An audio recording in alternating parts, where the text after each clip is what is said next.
Hello दोस्तों, मेरा नाम उत्कर्ष पांडे, एजी स्टडी में आपका फिर से स्वागत है। तो पहले तो सॉरी आप लोगों को कि बहुत लेट से वीडियो आ रहा है, क्योंकि टेक्निकल प्रॉब्लम थोड़ा सा चल रहा था और पिछले कुछ दिन से मैं थोड़ा परेशान भी था, तबीयत भी खराब थी और दुर्गा पूजा का वेकेशन भी चल रहा था, जो मेरे काम में थोड़ा उसमें लगा हुआ था। सो दैट्स वाई थोड़ा सा प्रॉब्लम चल रहा था। और इस वीडियो में आपको थोड़ा सा ऑडियो क्वालिटी में प्रॉब्लम आएगी, थोड़ा मैं ऊंचा बोल रहा है क्योंकि अब तक ये माइक से रिकॉर्ड नहीं कर पा रहा है। मेरा माइक में थोड़ा प्रॉब्लम आ गया है, लेकिन क्लासेस में बहुत लेट हो रही थी और हमने हिस्ट्री का जो सीरीज स्टार्ट किया था, मतलब कि जो हमारा एंशिएंट हिस्ट्री का पार्ट चल रहा था, तो उसको कंटिन्यू करते हुए हम लोगों ने इंडस वैली सिविलाइजेशन को, आर्य सिविलाइजेशन को देख लिया था, मतलब वो वैली सिविलाइजेशन को देख लिया था। अब हम लोग पढ़ रहे हैं, मतलब कि ये जो टॉपिक है, ये जो पीछे इतना बड़ा सा लिखा हुआ है, ये सब आप मत देखिए, ये सब मैं अपने लिए लिखा हूँ, क्योंकि कंपाइल करके मैं पूरा एक जगह पे, अगर और भी जगह पे आप क्लासेस करते हैं तो आपको वहाँ पे एम.बी. कासिम, जो मतलब कि मोहम्मद बिन कासिम था, या फिर गजनवी था, या गौरी था पृथ्वी चौहान का, सबको अलग अलग पार्ट में तोड़ के पढ़ाया जाता है। मैं आपको एक ही वीडियो पूरा कंपाइल करके जो इनसे क्वेश्चन बनते हैं एग्जाम ओरिएंटेड, मैं आपको सब यहाँ ला के रख दिया हूँ और मैं आपको यहाँ से पॉइंट वाइज क्लियर करते जाऊंगा और आप बढ़िया सब कुछ समझ जाएंगे। तो ये मैं आज हमारा जो वीडियो स्टार्ट हो रहा है, हिस्ट्री का मेडिएवल पार्ट का आज हिस्ट्री स्टार्ट हो रहा है। मतलब कि हम एंशिएंट हिस्ट्री देख चुके हैं, उसमें एक दो वीडियो और आएगा एंशिएंट हिस्ट्री में, बुद्धिज्म, जैनिज्म, धर्म से थोड़ा मोड़ा होगा, और एक आध दो राजा गुप्तास काल के बारे में देखेंगे। और अभी हम लोग मेडिवल हिस्ट्री देखते हैं। तो हम लोग जब पहले पढ़ के आ चुके हैं कि इंडस वैली सिविलाइजेशन आया एंशिएंट हिस्ट्री में, फिर वैदिक कल्चर आया, उसके बाद महाजनपद आया, वो भी हम लोग पढ़े हैं। सबका आपको प्लेलिस्ट में वीडियो मिल जाएगा, आप जाकर प्लेलिस्ट में पहले वीडियो को बढ़िया से देख लें, सब कुछ को, हिस्ट्री को पहले समझ लें, हिस्ट्री को समझे कि पढ़ना कैसा है, फिर आपको बहुत बेहतरीन तरीके से कुछ समझ में आएगा और मजा भी आएगा। अपकमिंग एग्जाम जितने भी आ रहे हैं, अभी बीपीएससी आ रहा है, मैं तो मेनली फोकस करके एसएससी और बीपीएससी के जो बच्चे हैं, इनके एग्जाम ओरिएंटेड टॉपिक्स को मैं डील कर रहा है कि सब कुछ आपको समझ में आ जाए शॉर्ट वीडियो में। इन तीनों को बनाऊं तो 3 वीडियो में कम से कम आपको 3 घंटे लगेंगे। मैं आपको पूरे आधे से पौने घंटे के अंदर पूरा क्लियर करने वाला हूँ तीनों को। चलिए लास्ट में वीडियो को देखिए, समझिए कि भारत में अरबों का आक्रमण, इस टॉपिक को बोलते हैं भारत में अरबों का आक्रमण। मतलब हमारे भारत देश पे पहली बार इस्लामिक आक्रमण जो अरब के द्वारा हुआ था, मैं पूरा बढ़िया से डिस्कस करूंगा। अभी इस्लामिक आक्रमण पहला भारत पे जो हुआ वो हम डिस्कस करने वाले हैं, किसने किया और कैसे इस्लाम का प्रचार प्रसार, या इस्लाम कहां से आया, इस्लाम धर्म के बारे में थोड़ा मोड़ा जानेंगे। किसी और वीडियो में इस्लाम धर्म को बढ़िया से हम लोग डिस्कस करेंगे, जब हम लोग बौद्ध धर्म को पढ़ेंगे और जैन धर्म को पढ़ेंगे तो इस्लाम धर्म को भी पढ़ेंगे बढ़िया से। लेकिन यहाँ समझ लीजिए कि इंडिया जो था, इंडिया का मैप अपने आंख में, आप लोग पहले एक कॉपी एक पेन लेके बैठे और नोट्स को बनाए। मैं इतना सारा यहाँ नोट्स लिखा हूँ ना, आपको वहाँ नोट्स पढ़ने जरूरी है। ये आपको समझ में ना आए कोई दिक्कत नहीं, मेरा जुबान समझ में आएगा, मेरा ऑडियो अभी थोड़ा सा क्वालिटी खराब हो सकता है, माइक से रिकॉर्ड नहीं कर रहा, लेकिन मेरा आवाज आप तक जरूर पहुंच रहा होगा। मटेरियल को समझिए, मटेरियल पढ़ना, कंसेप्ट को पढ़ना जरूरी है। आवाज कैसा आ रहा है, यहाँ क्या लिखा है, इससे मतलब नहीं है। मैं जो आपको बता रहा, डायरेक्टली आप दिल से दिल को कनेक्ट कीजिए, डायरेक्टली आप बढ़िया से समझिए। पहले तो इंडिया जो हमारा देश है, हम पहले डिस्कस कर चुके हैं इंडिया कंट्री के बारे में, कुछ ऐसा बर्फी के शेप का है। तो ऊपर मैं इंडिया का मैप को आप समझ लीजिए, ऊपर में जम्मू कश्मीर होता है, नीचे साइड तमिलनाडु, श्रीलंका नीचे जो पड़ता है आपको पता है, इस साइड जो पड़ता है यानी वेस्ट साइड जो पड़ता है, वेस्टर्न कंट्री इधर पड़ते हैं हमारे, वेस्ट साइड में क्या पड़ता है, गुजरात पड़ता है और इधर अरुणाचल प्रदेश पड़ता है। यही है इंडिया। ऊपर कश्मीर है, नीचे कन्याकुमारी यानी कि केरला वगैरह पड़ता है, तमिलनाडु वगैरह पड़ता है, इस साइड में गुजरात पड़ता है और इस साइड में अरुणाचल प्रदेश पड़ता है, यानी कि 7 सीटर जो पड़ते हैं ना, जो मिजोरम, मेघालय, ये सब इधर पड़ता है। वेस्ट बंगाल और बिहार सब इस साइड में पड़ते हैं, आपको पता है, ठीक है। ये मेरा उत्तर हो गया, नॉर्थ हो गया, और ये हो गया ईस्ट हो गया। तो नॉर्थ ईस्ट में पड़ता है सब कुछ, ठीक है। तो नॉर्थ ईस्ट में बिहार पड़ता है, बंगाल पड़ता है, ये हम लोग पढ़ेंगे, बढ़िया समझेंगे पहले। तो हम लोग समझ लेते हैं कि वेस्ट पार्ट, नॉर्थ में इस साइड में चाइना पड़ता है, आपको पता है। हम लोग मैप में अगर देखते हैं, मैप में यहाँ पे जगह नहीं छोड़ा है, इस तरह से कुछ यहाँ पे आप देख लीजिए। अगर आपको छोटा सा मैं दिखा दे रहा हूँ, ऐसे इंडिया समझ लीजिए आप। तो इंडिया में इधर तो कश्मीर हो गया, इधर हो गया कर्नाटका या फिर तमिलनाडु, इधर हो गया गुजरात, इधर हो गया अरुणाचल प्रदेश वाला एरिया, 7 सीटर इधर पड़ते हैं। तो इधर से, इस साइड से, इस एरिया से, यहाँ पे आप पाकिस्तान पड़ता है और आगे तक अफगानिस्तान पड़ता है, हम लोग जानते हैं, बढ़िया से आप समझिए। तो इस साइड से आपको अभी स्क्रीन पे दिख रहा होगा, चलिए एक वीडियो मैं आपको यहाँ पे समझा रहा हूँ, आपको दिख रहा होगा उस साइड यानी और वेस्ट साइड से, इंडिया के और वेस्ट साइड में आपको सऊदी अरब दिख रहा होगा, दिख रहा है। तो वो जो अरब है, वो अरब से सटा हुआ, उस ऊपर चढ़िएगा तो आपको दिख रहा होगा अरब से, वहां पे ईरान बोल के है। तो अरब में एक नया धर्म का स्टार्टिंग हुआ था, नया धर्म स्टेबलाइज हुआ था अरब में, और धीरे धीरे वो फैल रहा था, समझे। और अरब में वो जो धर्म फैल रहा था उसका नाम इस्लाम धर्म था। अरब में ये पैदा हुआ, वहां से धीरे धीरे फैल फैल के नीचे अपने वो अरब के जो आसपास के कंट्रीज थे उसमें वो फैलने लगा, नीचे अफ्रीका में गया, और अब वो अरब से फैल के ईरान तरफ आया, नीचे अफ्रीका तरफ गया, और थोड़ा उधर भी बढ़ा। अब इधर बढ़ने की तैयारी कर रही थी, मतलब इंडिया की तरफ आने का तैयारी हो रहा था इस्लाम का। और फिर यही तैयारी के चलते इंडिया पे इस्लाम का पहला आक्रमण हुआ। कैसे, पहले समझिए। तो पहले हम लोग इसका स्रोत देखते हैं कि मोहम्मद बिन कासिम, ये टॉपिक है, ये आपको मैं क्लियर करूंगा। पहले समझिए स्रोत क्या है। स्रोत मतलब होता है कि ये कहां से पता चला है। तो चचनामा में पता चलता है, चचनामा में ये पता चलता है कि अरबों द्वारा हमारे देश से पहली बार आक्रमण कैसे हुआ था, और कैसे कैसे उसका गाथा क्या था, कैसे कोई जीता, कैसे कोई हारा, कैसे आक्रमण हुआ, वो सब कहाँ मिलता है। पहला अरबों द्वारा आक्रमण कौन से किताब से मिलता है, चचनामा से, जो कि एक फारसी ग्रंथ है, फारसी में लिखा गया। ये पूछता है किस लिपि में लिखा गया है, फारसी लिपि में। कहां से मिलता है, चचनामा से। याद रखिए, जो मैं बता रहा हूं यही इंपॉर्टेंट है, समझे। इसके अगल बगल आपको जाकर नहीं पढ़ना है कुछ, ठीक है। स्रोत क्या है, चचनामा है, फारसी ग्रंथ में लिखा हुआ है। ये फर्स्ट मुस्लिम अटैक था हमारे देश पे। हमारे देश में इससे पहले कोई इस्लाम, कोई मुस्लिम, कोई लोग इस तरह से नहीं थे जो अल्लाह को जानते हो, जो मुस्लिम हो, जो इस्लाम फॉलो करते हो, ऐसा हमारे देश में कोई नहीं था। पहली बार कोई इस्लामिक आक्रमण, पहला कोई मुसलमान आके हमारे देश पे आक्रमण करता है, उसका नाम था मोहम्मद बिन कासिम। याद रखिएगा, ये नाम याद रखिएगा, हमेशा बहुत एग्जाम में पूछता है। मोहम्मद बिन कासिम, क से कासिम, क ख ग वाला क से कासिम। मैं इसलिए बार बार बोल रहा हूँ क्योंकि आगे आपको मोहम्मद बिन तुगलक मिलेगा, सल्तनत काल में मोहम्मद बिन तुगलक मिलेगा, और भी बहुत कंफ्यूजन रहता है कि पहले गजनवी आया था कि गौरी आया था कि कासिम आया था। तो याद रखिएगा, क से कासिम, क पहला होता है, क ख क पहला होता है, तो कासिम याद रखिएगा पहला। तो मोहम्मद बिन कासिम जो था वो पहला था मुसलमान जो हमारे देश पे आक्रमण किया था। वो कहाँ से आया था, अरब देश से आया था, अरब से आया था। अरब से वो ईरान में अपना हेडक्वार्टर बना कर रखा था, ईरान के रास्ते हमारे देश में, आपको मैप में दिख रहा होगा, अरब से ईरान आ रहा था। ईरान के रास्ते हमारे देश में, ईरान के दमिश्क में, जो वहाँ कैपिटल था दमिश्क उसका, वहां से बैठ के वहां से नुमाइंदे उसके आते थे और हमारे यहाँ अटैक होता था, समझे। इस अटैक का ऑब्जेक्टिव क्या था, उनका ऑब्जेक्टिव मतलब कि इससे वो लोग चाहते क्या थे, ये समझिए पहले। तो चाहते ये थे कि पूरा का पूरा साम्राज्य विस्तार हो जाए उनका, जो वहां पे साम्राज्य चल रहा है उनका, वो हमारे देश तक आ जाए, ये इनका उद्देश्य था। और धन को प्राप्त करना हमारे देश से। हमारा देश बहुत अमीर था, सोने की चिड़िया हम शुरू से बनते हैं। ये उस समय से पहले की बात है जब सोने का चिड़िया हुआ करता था, पूरा सोना का चिड़िया, क्या पूरा सोना का जू थे हम लोग, इतना अमीर थे हम लोग। तो ये धन लूटने के भी लालच थी इनको, साम्राज्य विस्तार करने का लालच था, और इस्लाम धर्म का प्रचार प्रसार भी करना था इनको। इस्लाम धर्म को ये फैला रहे थे। जैसे कि देखिए, अरब में मैंने बताया था, नीचे अफ्रीका गए वो लोग, वहां अपना साम्राज्य फैलाया, वहां इस्लाम धर्म का स्थापना भी किया, वहां धन भी लूटा। वैसे ही हर जगह जहां ये जाते थे इनका यही ऑब्जेक्टिव होता था कि वहां जाकर धन भी लूटना है, वहां जाकर धर्म का प्रचार भी करना है, और अपना मतलब साम्राज्य बड़ा करना है। तो ऐसे करके ये लोग इंडिया में आए, और मोहम्मद बिन कासिम वो पहला मुसलमान था जो अरब से आया था। मैं बार बार बोल रहा, अरब से आया था। क्वेश्चन पूछता है, पहला मुसलमान अटैक हमारे देश में कहां से हुआ था, अरब से, तुर्क से, मंगोल से, कहीं से क्वेश्चन, ईरान से, इराक से पूछता, तो आपको आंसर मानना अरब से। पहला आक्रमण अरब से हुआ था, दूसरा हम लोग देखेंगे फिर तुर्क से होगा, वो आगे चलते हैं। पहला याद जैसे मैं पढ़ा रहा सिस्टमेटिकली, वैसे आप सुनते जाइए, बस समझ में सब आ जाएगा, पूरा टॉपिक क्लियर हो जाएगा। यहाँ से मेडिवल हिस्ट्री का सबसे इंपॉर्टेंट पार्ट है, यही से मेडिवल हिस्ट्री स्टार्ट होता है। जब इस्लामिक आक्रमण हमारे देश में होता है, यही से मेडिवल हिस्ट्री स्टार्ट होता है, और पूरा मुगल काल तक जाए खत्म होगा। इस टॉपिक को खत्म करेंगे, फिर सल्तनत काल को पढ़ेंगे, मोहम्मद गौरी सल्तनत काल बैठा के जाएगा, सल्तनत काल के बाद मुगल काल पढ़ेंगे, मेडिवल हिस्ट्री खत्म। 3 से 4 टॉपिक में मैं मेडिवल पूरा खत्म कर दूंगा आराम से। तो देखिए, कासिम आया, चंचनामा में लिखा हुआ कि कासिम कैसे आया था, कैसे अटैक किया। ये फारसी ग्रंथ था चंचनामा, इसका ऑब्जेक्टिव था साम्राज्य विस्तार करना, धन की प्राप्ति करना, और इस्लाम धर्म का प्रचार प्रसार करना।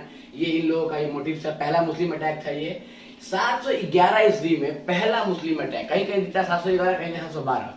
ये पहले सुनिए बात को, कहीं कहीं देता है 711 ईस्वी में अटैक हुआ था, कहीं देता है 712 ईस्वी में हुआ था। इसका गुत्थी क्या है, 711 ईस्वी में पहला अटैक हुआ है, लेकिन वो फेल रहा है। अब्दुल्ला, देखिए अब्दुल्ला लिखा हुआ, देखिए 711 अब्दुल्ला, वो आप नहीं समझ पाइएगा शायद, डॉक्टर ऐसा राइटिंग है मेरा, क्या राइटिंग पे मत जाइए, बढ़िया समझिए। पहले अब्दुल्ला 711 में हम लोग पे पहले अटैक किया था इंडिया पे, पहला मुसलमान था वो अटैक करने वाला, लेकिन वो फेल रहा था।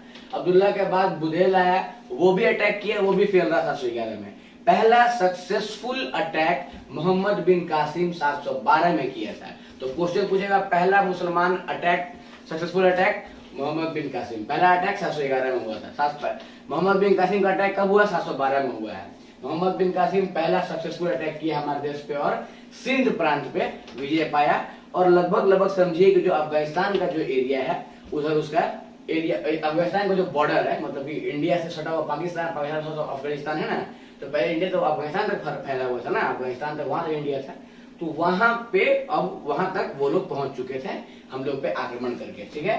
तो अब समझते हैं कि जब ये कासिम आक्रमण किया तो उस समय हमारे देश में राजा कौन था? थोड़ा यहाँ से भी क्वेश्चन पूछता है। तो हमारे देश में उस समय राजा था दाहिर, राजा दाहिर हमारे देश के राजा थे। उस समय सिंध पे उनका राज चल रहा था जब सिंध पे अटैक किया था, और राजा दाहिर को इसने हराया था, जो कि चच का पुत्र था। ये भी कभी पूछता है कि राजा दाहिर के पिता का नाम क्या था, जिसको मोहम्मद बिन कासिम ने जंग में हराया था, सिंध की जंग में, तो उनके पिता का नाम क्या था? तो चच नाम था, चच। ये एक ब्राह्मण थे, हिंदू राजा थे, और इनको हरा के ही वहां से ये एंट्री किया। और ये पहला हार हुआ हमारे देश का, पहला मुस्लिम आक्रमण कासिम ने किया, समझ गए।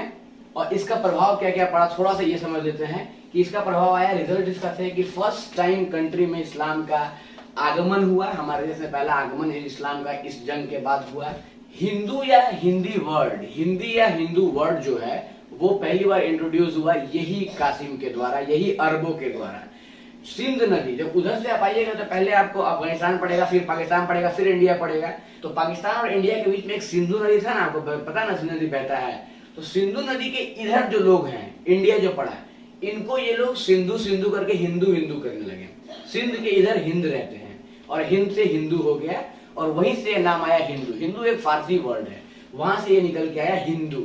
समझ पा रहे हैं बढ़िया से? तो ये हिंदू वर्ड पहली बार इंट्रोड्यूस अरबों द्वारा करवाया गया था। जो वो सिंध नदी के इस पार पे लोग रहते थे उनको वो हिंदू कहते थे, हिंद कहते थे, सिंधु नदी के चलते, ठीक है। तो ये भी एक रिजल्ट आया था इनके आक्रमण करने के बाद। मुस्लिम आक्रमण पहला था, ये भी समझ लिए। जजिया कर पहली बार लगा। जजिया कर वो कर होता है जो मुसलमान द्वारा लगाया जाता है गैर मुसलमान लोगों पे। जो लोग मुसलमान नहीं है उनको एक प्रकार का टैक्स देना पड़ेगा, जिसको जजिया कर कहते थे।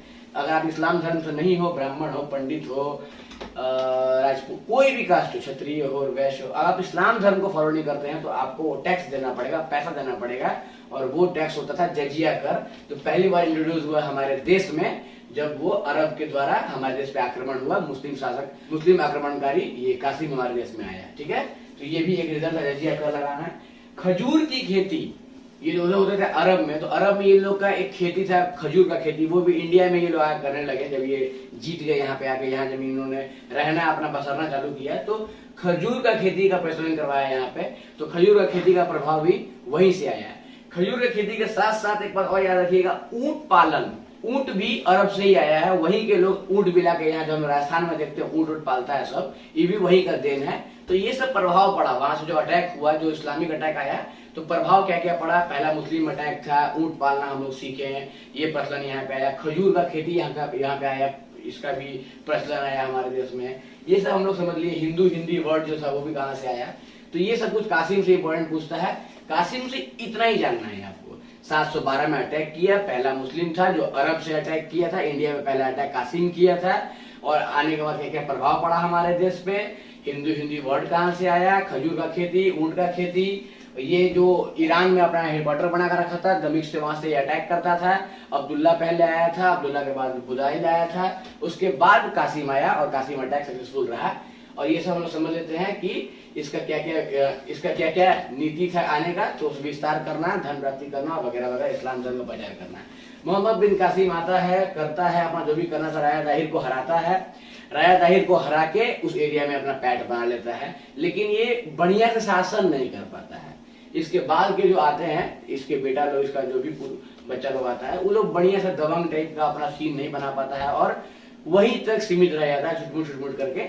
बहुत बड़ा कुछ उसके बाद ये लोग इंडिया के अंदर बढ़िया से घुस नहीं पाता, वही कोना में ही दबा रहता है, उधर रह जाता है, समझ रहे हैं। अब मोहम्मद बिन कासिम के बाद जब ये समय काल चल रहा था, ये समय काल के बाद का समय काल आता है, वो आता है गजनवी का समय काल। तो गजनवी के बारे में थोड़ा सा आप देखते हैं हम लोग। तो गजनवी के बारे में ये समझिए कि ये गजनवी वंश से था, जिसको यामिनी वंश भी कहते हैं, याद रखिएगा। यही सबसे बड़ा क्वेश्चन है कि गजनवी वंश को ही यामिनी वंश कहते हैं, याद रखिएगा। तो यामिनी वंश गजनवी वंश सेम है। इसके संस्थापक थे अल्तगीन। गजनवी वंश के संस्थापक कौन थे? अल्तगीन।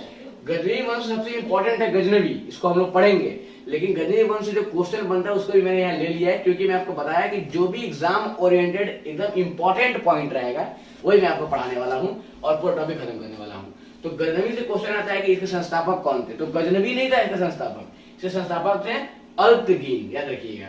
और गजनवी का नाम यामिनी शासन भी था, ठीक है। तो अल्तगीन जो थे ये इसके संस्थापक थे। इसका जो कैपिटल था, गजनवी जो वंश है इसका जो कैपिटल था वो गजनी था, इसलिए इस साम्राज्य का नाम भी कैपिटल के नाम पे साम्राज्य पड़ जाता था, तो उसका नाम भी गजनवी पड़ गया, ठीक है, याद रखिएगा। तो इसका कैपिटल कहाँ था? गजनी था, ठीक है।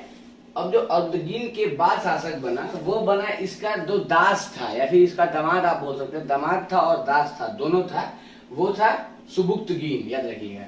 तो संस्थापक कौन था? अल्तगीन। अल्तगीन का दामाद या दास जो था वो सुबुक्तगीन था, और वो फिर उसका राजा बना। तो सुबुक्तगीन बन गया राजा। अब अल्तगीन के बाद उसका दामाद जो था, दास जो था, वो बन गया। अब सुबुक्तगीन कब बना? 1977 में बना, याद रखिएगा। 1977 में सुबुक्तगीन गजनवी का राजा बना, और 1977 के बाद गजनवी का राजा बनने के बाद पहला तुर्क आक्रमण जो हुआ वो सुबुक्तगीन ने भारत पे किया, समझ गए। वो रास्ता खुल चुका था, वो रास्ता जब वहां से स्टार्ट किया था कासिम, तो और भी इतने मुसलमान आक्रमणकारी थे, वो लोग समझ गए थे कि भारत में बहुत पैसा है, और इस एरिया से, मतलब कि ये जो मैंने आपको यहाँ दिखाया, इस एरिया से आना पॉसिबल है, यहाँ से आक्रमण किया जा सकता है। तो अब तुर्क से भी आक्रमण हो गया। तुर्क मतलब टर्की नहीं होता है, तुर्क मतलब तो वहाँ पे तुर्कमेनिस्तान जो है, जो मिड एशिया में 5 देश है ना, कजाकिस्तान, तुर्कमेनिस्तान, वो वाला एरिया में जो तुर्कमेनिस्तान है वो वाला तुर्क होता है। तुर्क मतलब टर्की में समझ लीजिएगा। तो तुर्क से पहला मुसलमान जो आक्रमण हुआ वो सुबुक्तगीन किया। अब क्वेश्चन पूछता है कि पहला तुर्क आक्रमण किसने किया? तो सुबुक्तगीन ने। पहला मुस्लिम आक्रमण किसने किया? तो कासिम ने। पहला अरब मुस्लिम किसने अटैक किया? तो वो कासिम ने। तो कासिम अरब से था, ये तुर्क से था। ये गजनवी वंश कहाँ था? ईरान में था, जहाँ ईरान से वो हेडक्वार्टर बना के वो लड़ रहा था।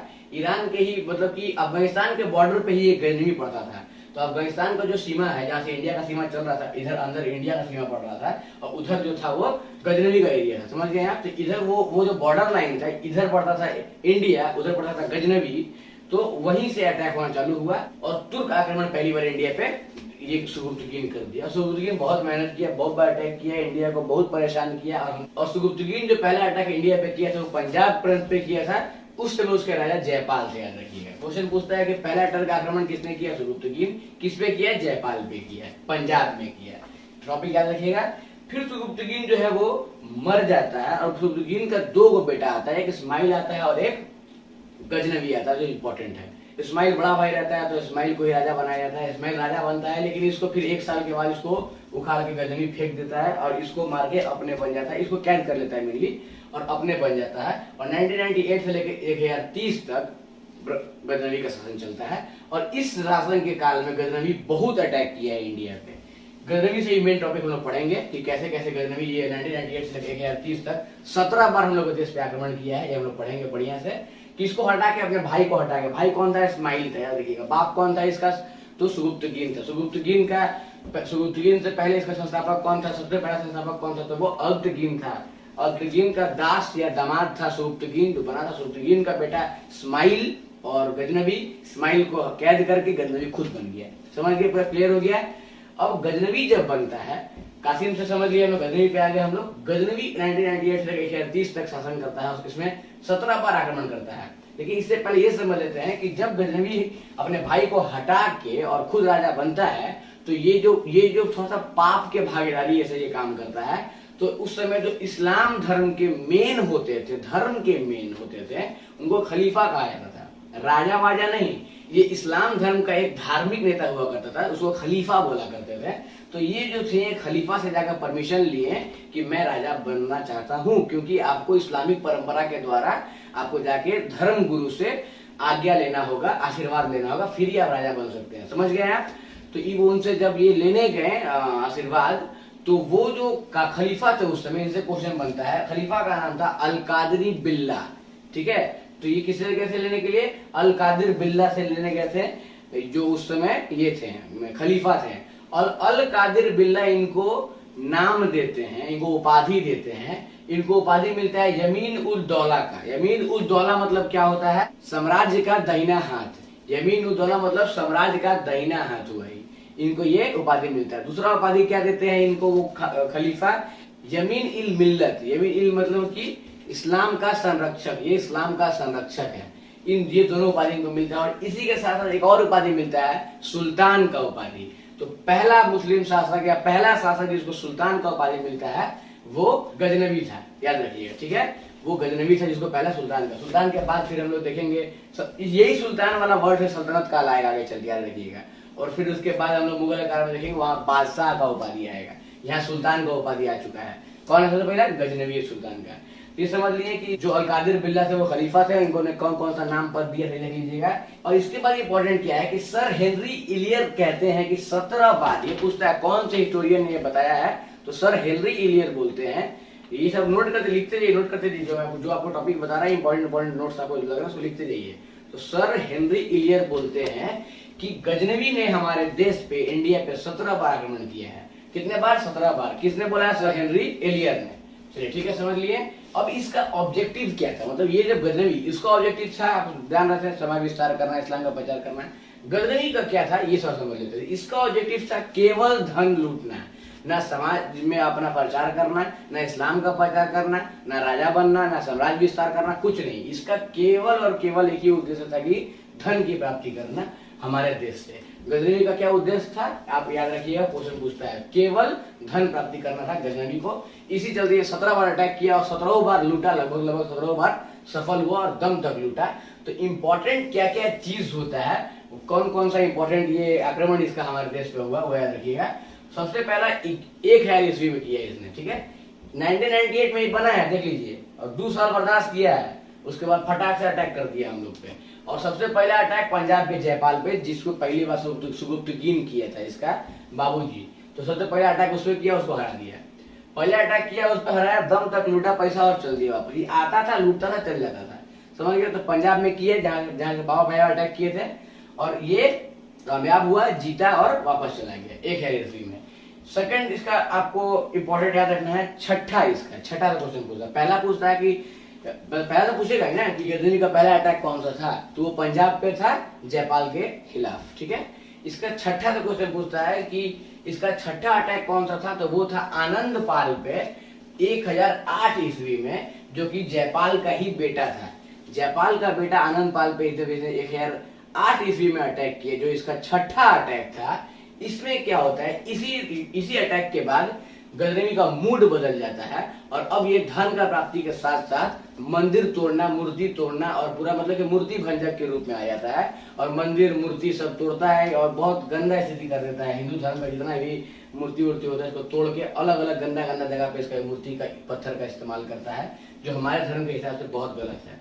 तो ये 1008 ईस्वी में जो इसका होता है, ये पूछता है कि किस अटैक के बाद, किस आक्रमण के बाद गजनवी का मूर्ति भंजक के रूप में इरादा बन जाता है, तो वो 1008 ईस्वी वाला जो आनंद पाल पे किया था ही पंजाब में, ठीक है। यहाँ तक कोई दिक्कत नहीं। 1018 ईस्वी और 19 ईस्वी में जो इसका 12वां अटैक हुआ था, यहाँ से भी क्वेश्चन पूछता है, याद रखिएगा। छठा अटैक, पहला अटैक, 12वां अटैक, जो एकदम इंपॉर्टेंट जो पूछा है मैं वही यहाँ लिखा हूँ। 17 से नहीं क्वेश्चन आता है, 5 और 6 से आता, हम यहाँ मेंशन कर दिए, बढ़िया समझिए। तो 12वां अटैक जो था 1018 ईस्वी में किया था, वो किया था मथुरा पे, कन्नौज पे। और कहें कि मथुरा और कन्नौज में बहुत सारा मंदिर है, आपको पता है, तो वहां जाके मंदिर तोड़ना स्टार्ट किया था। तो पूछता है कि मथुरा और कन्नौज का मंदिर ये कब तोड़ा था, तो ये अपना 12वां अटैक में 1018 ईस्वी में। और वहां के राजा प्रतिहार लोग थे, प्रतिहार किंग वहां का राजा था, याद रखिएगा। तो प्रतिहार किंग जो थे मथुरा और कन्नौज, वहां पे अटैक हुआ था 1018 ईस्वी में। अब 1018 के बाद 1019वां ईस्वी में फिर ये अटैक किया था। यहाँ से एक इंपॉर्टेंट क्वेश्चन ये बनता है कि किस अटैक में सक्सेसफुल नहीं हुआ था पूरी तरह से गजनवी, तो वो मात्र एक अटैक यही वाला है, 13वां अटैक इसका 1019 में जो ये किया था, वो किया था चंदेल राजा पे। और चंदेल राजा पे जो किया था विद्याधर पे, विद्याधर पे ये सक्सेसफुल नहीं हो पाया। याद रखिएगा, विद्या, ज्यादा विद्या होगा इनके पास, तो दैट्स व्हाई यहाँ पे ये सक्सेसफुल नहीं रह पाया था। तो पहला अटैक गजनवी का जो अनसक्सेसफुल रहा, पूरी तरह से कामयाब नहीं हो पाया था, वो कौन सा था? तो 1019 ईस्वी का इसका 13वां अटैक जो विद्याधर पे किया था, ये यहाँ पे चंदेल में, जो वहां के राजा थे, विद्याधर सक्सेसफुल नहीं हो पाया था। तो इसे यहाँ से भी क्वेश्चन बनता है, याद रखिएगा। सब पॉइंट लिखते जाइए, यहाँ से आपको राइटिंग समझ में नहीं आएगा, मुंह से बोल रहा समझ लीजिए, या फिर यहाँ भी आप देख सकते हैं।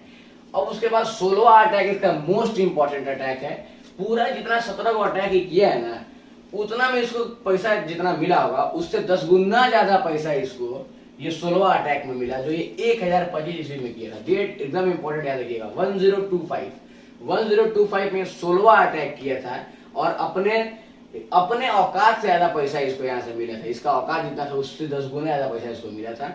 सोमनाथ मंदिर पे अटैक किया था ये, यहीं से गुजरात में सोमनाथ मंदिर है, महादेव का मंदिर है शंकर भगवान का, वहां पर अटैक किया था गुजरात में 1025 ईस्वी में, जिसका 16वां अटैक था। और दवा का सोना इसको मिला था वहां पे, मतलब कि पागल हो बोला जाता ना कि अभी आपको मैं आगे बताऊंगा बढ़िया से। तो 16वां अटैक किया था 1025 ईस्वी में सोमनाथ मंदिर पे, ये इसका सबसे इंपॉर्टेंट अटैक माना जाता है। बहुत जगह देता है कि सोमनाथ मंदिर पे अटैक कौन सा, 16वां 17वां, बचा 17वां मार गया था, आखिरी नहीं था वो, आखिरी अभी होगा। 16वां अटैक लास्ट से एक पहले वाला अटैक था 16वां, जो सोमनाथ मंदिर पे किया था। और सोमनाथ मंदिर पे अटैक करके, गुजरात पे अटैक करके जब ये वापस जा रहा था ना, गुजरात में अटैक किया, गुजरात से जब वापस जा रहा था अपना ये गजनवी, तो रास्ता में इसको जट लोग से मार गया। तो जो हरियाणा का जट लोग होता है ना, लंबा लंबा 6 फीट का, ये लोग देख लिया कि घोड़ों पे काल लाद के लेके जा रहा है, देखा पैसा है यार, एक बोरा पैसा, एक बोरा सिक्का सोना का लेके जा रहा है, मार के छीन लो इससे। तो रास्ता में इसको जाट लोग पकड़ लिया और मार मुर के इसका पैसा छीन लिया। फिर भी इतना माल लूटा था सोमनाथ मंदिर से इस अटैक में कि इसको फिर भी मतलब कि युद्ध तो नहीं करना चाहा यार, तो मेरे पास पैसा रहेगा, एक बोरा पैसा लेके हम जब जा रहे हैं, रास्ता में झगड़ा हो जाए क्या करेंगे? झगड़ा नहीं करें, हम कोशिश यही नहीं करेंगे कि उस समय मार नहीं करें, पहले अपना जितना लूटे हैं इसको पहले घर तक पहुंचा दें, उसके बाद फिर देखा जाए क्या करना है। वही काम यहाँ पे गजनवी किया, जाट लोग से मार नहीं किया, जितना बचा के ला पाया कोशिश किया, बचा लेते हैं पैसा को, और घोड़ा पे लाद लाद के साइड से लेके भागा, गधा पे लाद लेके भागा। फिर भी जाट लोग इसका बहुत पैसा लूट लिया था, और उसके बावजूद ही बहुत बचा कर लेके चला गया। सोचिए कितना लूटा था। लेकिन 17वां अटैक फिर किया 16वां के बाद, और 17वां अटैक 1027 ईस्वी में किया जाटों के खिलाफ। इसका मूड खराब था, 2 साल प्रैक्टिस किया, वापस आया, अपना बदला लिया, जितना धन लूटा था वापस लेके जाट लोग को मार के गया। और इसका ये आखिरी अटैक था इंडिया पे, 17वां अटैक जो जट लोग के खिलाफ वहां किया था, हरियाणा का जट लोग के खिलाफ किया था 17वां अटैक, जो 1027 ईस्वी में किया था। समझ गया? फाइनली सारा अटैक इसका खत्म हो गया। यही से क्वेश्चन बनता है इससे।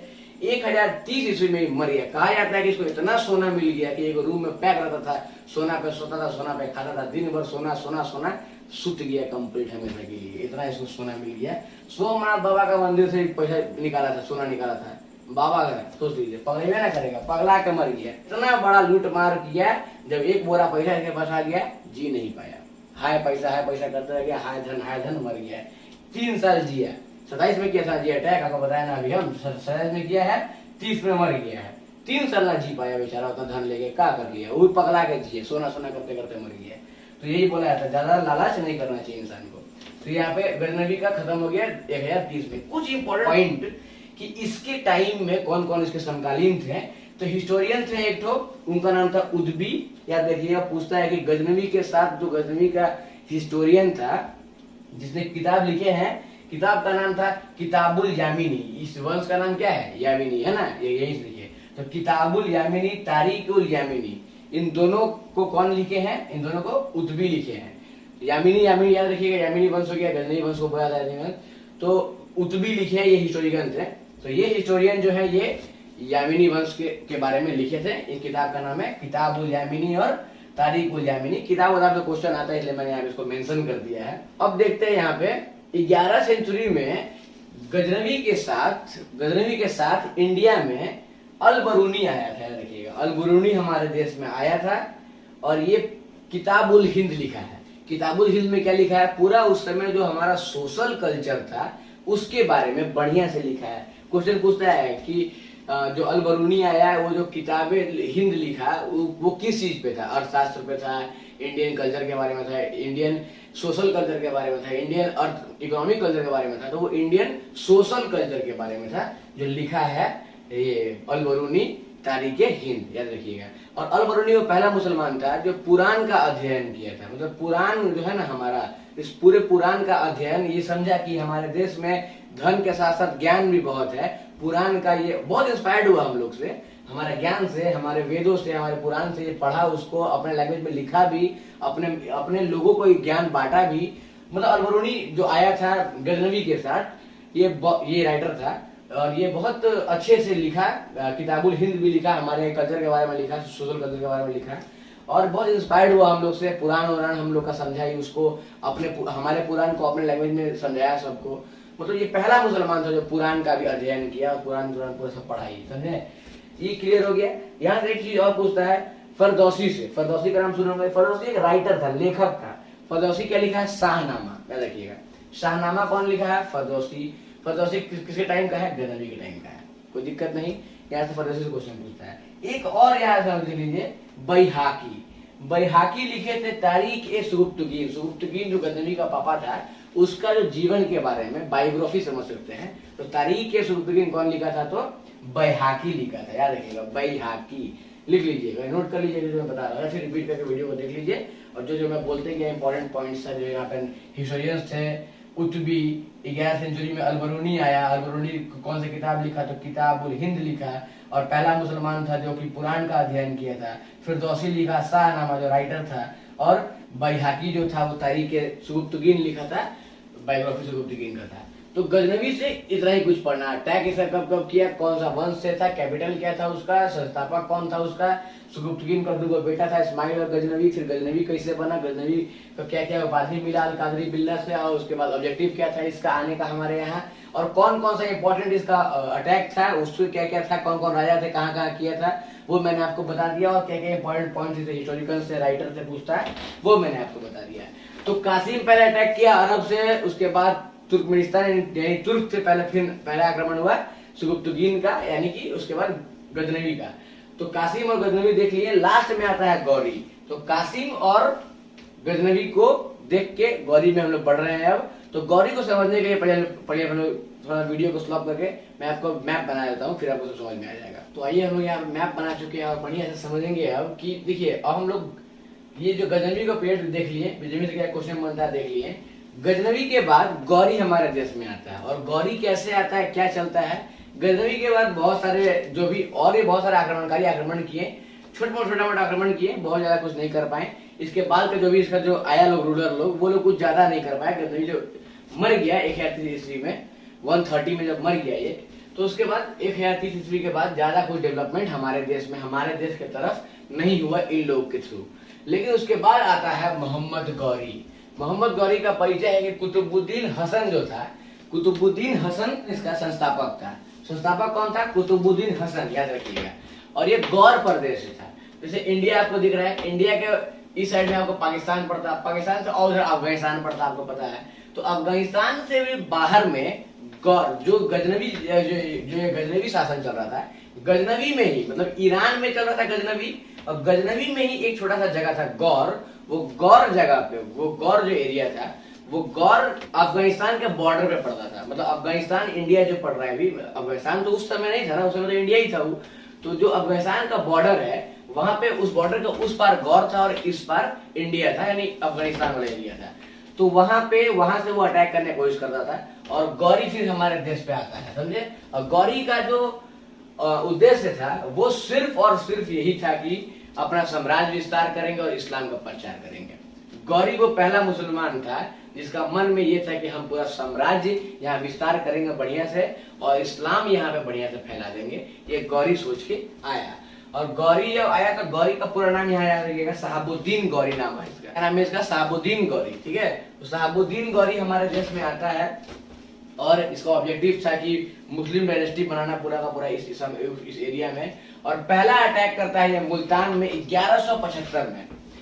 ये पहला अटैक कब करता है? मुल्तान पे 1175 में। ये गौर प्रदेश से हमारे इंडिया के जो पाकिस्तान प्रांत में पड़ता था उस समय, मुल्तान एक जगह, मुल्तान पे अटैक करता था। पहला अटैक गौरी का कहाँ था? मुल्तान पे। पहला अटैक गौरी का कहाँ था? मुल्तान पे। कब किया था? 1175 1030 पे मर गया था गजनवी।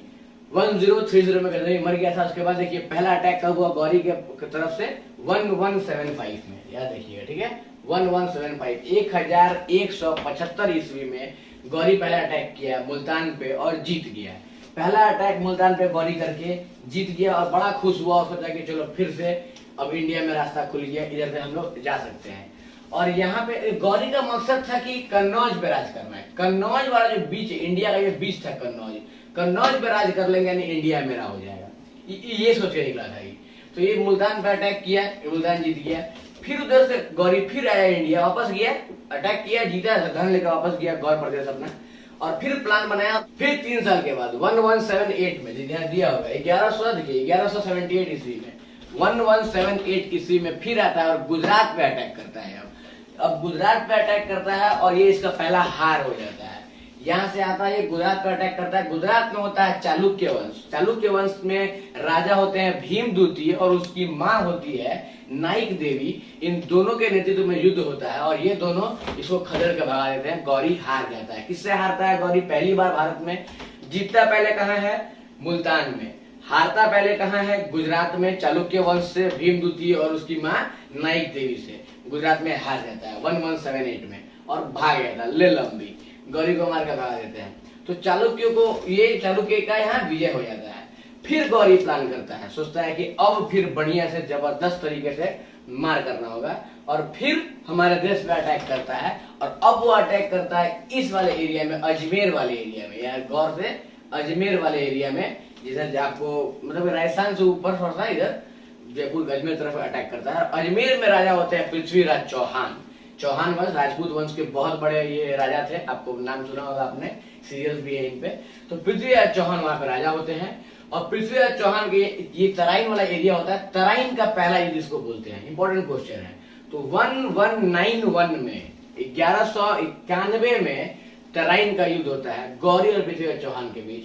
और आराम से पृथ्वीराज चौहान का जो सेनापति होता है मार के भगा देता है गौरी को। गौरी फिर हार जाता है। तो 1191 में गौरी, तराइन का पहला युद्ध याद रखिए कब है? 1191 में। पृथ्वीराज चौहान वर्सेस गौरी। गौरी हार जाता है। 1191 में गौरी को मार के भगा दिया जाता है। और गौरी जब वापस चला जाता है तो 1192 यानी 1 साल प्रैक्टिस करता है, मेहनत करता है, पूरा साल भर अपना दृढ़ संकल्प करता है कि इस जहाँ पे जीतना है, वापस अटैक करना है।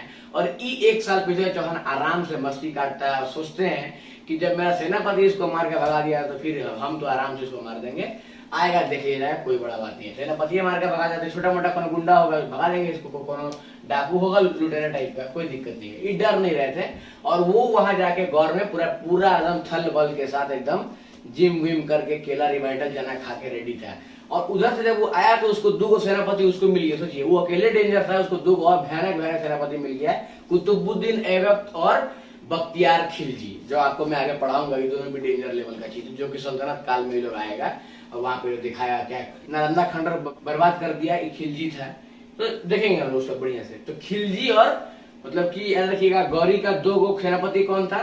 तो बख्तियार खिलजी और कुतुबुद्दीन ऐबक। तो ये दोनों को लेकर सेनापति से अब ये फिर से पृथ्वीराज चौहान पर अटैक करता है अजमेर में। और इस बार तराइन का दूसरा युद्ध फिर होता है 1192 में। 1192 में तराइन का दूसरा युद्ध होता है, जिसमें पृथ्वीराज चौहान हार जाता है, कहीं रेडी नहीं रहता है। और ऊपर थल बल के साथ और सेनापति 2 डेंजर खूंखार लेके आता है और हरा जाता है पृथ्वीराज चौहान को।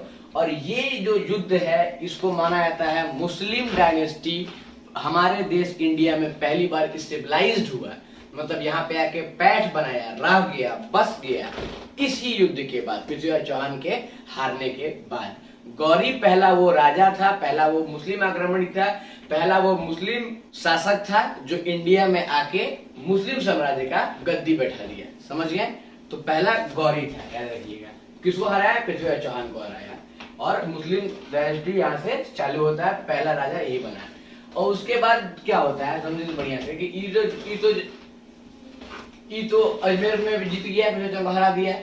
अब इसको यहाँ देखिए 4 जगह पे इंपॉर्टेंट जगह बताया, यहाँ दिल्ली है, यहाँ अजमेर। दिल्ली तो पृथ्वीराज चौहान का ही था, दिल्ली में पृथ्वीराज चौहान का शादी हुआ था, यहाँ से इनका वैवाहिक संबंध था। तो दिल्ली और अजमेर दोनों का राजा पृथ्वीराज चौहान था। तो अब ये दोनों एरिया किसका हो गया, इसका हो गया, गौर का होगा कि गौरी का हो गया। अब इसको अटैक करना था कन्नौज पे, जो इसका फेवरेट जगह था, जो जिसके लिए ये आया था। सोचा था कि कन्नौज पे जीत जाएंगे तो पूरा भारत मेरा हो जाएगा, और कन्नौज पे अटैक किया। कन्नौज का राजा जयपाल था। जब पृथ्वीराज चौहान पे अटैक हुआ था तो पृथ्वीराज चौहान का मदद कोई नहीं किया था। सब यहाँ पे जितना क्षत्रिय राजा लोग है सब में डिस्प्यूट चल रहा था। पृथ्वीराज चौहान का जयपाल से नहीं बनता था, चालुक्यों से नहीं बनता था। जयपाल का तो बेटी का जबरदस्ती उठा के पृथ्वीराज चौहान दबंगई में ब्याह कर लिए थे, या गुंडई का यहाँ ब्याह की कहानी है। तो जयपाल पृथ्वीराज चौहान को पसंद नहीं करते थे, तो इनका हेल्प नहीं किया। मतलब कि अपने में फूट था, इसीलिए हम लोग हारे, नहीं तो जीवन में नहीं हारते। पृथ्वीराज चौहान वहां पे इसलिए हार गए कहे कि इनको हेल्प नहीं किया गया, और इनको जब हरा दिया तो फिर इनका हेल्प कौन करेगा।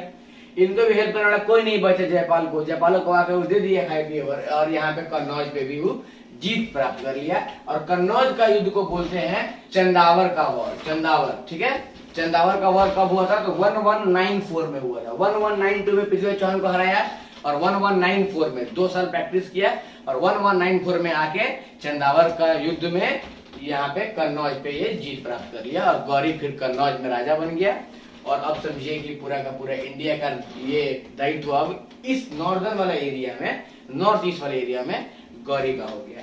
और गौरी हमारे देश में आके सिर्फ धन नहीं लूट रहा था, अब यहाँ पे आके ये मतलब ये तो लूट के चला जाता था, लेकिन अपना यहाँ पे दास लोग को, सेवक लोग को, नौकर लोग को रख देता था कि तुम यहाँ पे देखभाल करो, इस्लाम का प्रचार प्रसार करो, और यहाँ से अब हमारा डायनेस्टी चलेगा।